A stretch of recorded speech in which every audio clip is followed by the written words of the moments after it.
March 28, 2024, isa sa mga araw na hindi ko makakalimutan. And at the same time, parang ayaw mo na ring balikan. So, nung day na to, doon na niya sinabi na, I think, if you can't reach me, don't worry, I'm just gonna go to the hospital. But I was about to take off, wala kaming internet. So, hindi ko na alam kung anong nangyari. Ang problema, sabi, kailangan daw ng MRI, kailangan daw ng CT scan. Meron kaming CT scan, wala kaming MRI. So, ang sabi ko, papasok din lang ako ospital, dire-diretso na. Alam ka namang lilipat-lipat pa. Naka-stretcher pa yun, nakakaya naman. So, kinailangan naming lumipad na papunta Maynila. Pag-land ko sa Bangkok, dun ko lang nakita yung message niya kasi nagka-signal ako na may mahaba siyang sinabi niya sa akin, don't worry, they're airlifting me now. I'm on my way to the hospital in Manila. So for me, to think na sa probinsya, hindi kaya at kailangan pa niya nagmag-Manila, which is very wrong, there's really something going on. And hindi na siya sumasagot sa akin. Na-text ko yata siya na papunta ako Maynila pero busy siya nung nakasagot siya. Hindi ko nahawak yung telepono ko. So, ina-update siya nung doktor kong kaibigan nakasama noong mga panahon yun. Dalawa nga lang kami sumakay ng aeroplano papunta Maynila. Hawak ko pa yung dextrose ko. Okay. I'll call you back. I have to go home. It's still happening. It's progressive. Pahanap na ako ng mag-book tayo ng night na kahit party ng sala.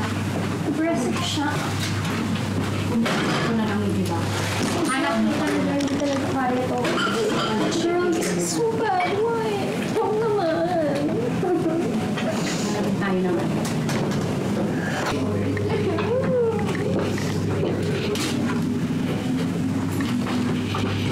Kahit anong flight na dear, okay. Mag-ayos ka na. Please, mag-ayos ka na rin ang gamit. Apo. Basta kayong dalawa makaalis. Apo.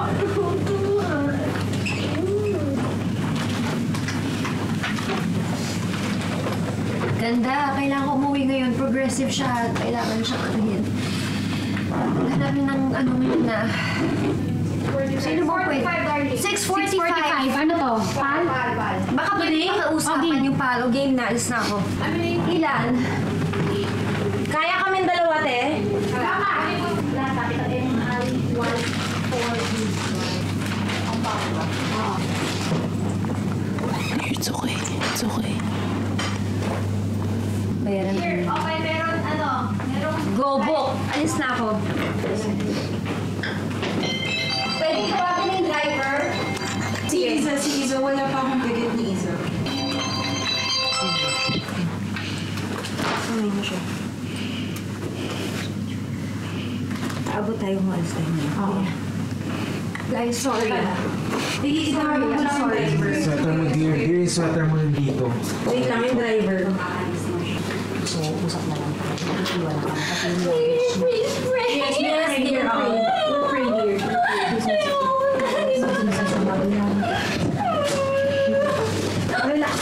Relax muna tayo. Ano kayo muna sa dalila?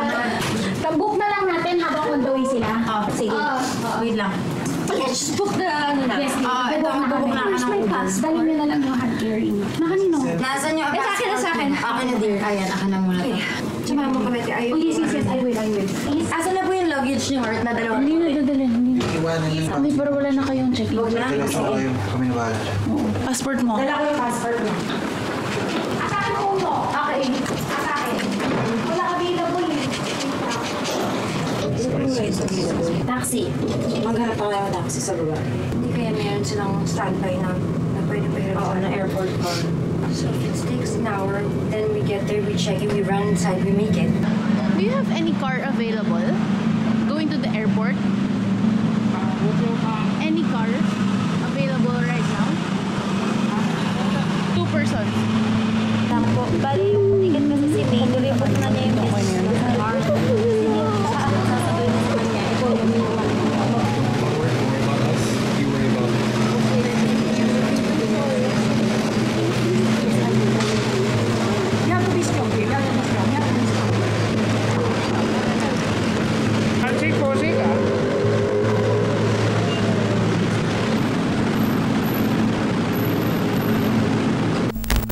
Doon ko na-realize na Kawawa naman yung 3 anak ko. Wala akong puwet na tao para sa kanya. I've done so many bad things in my life.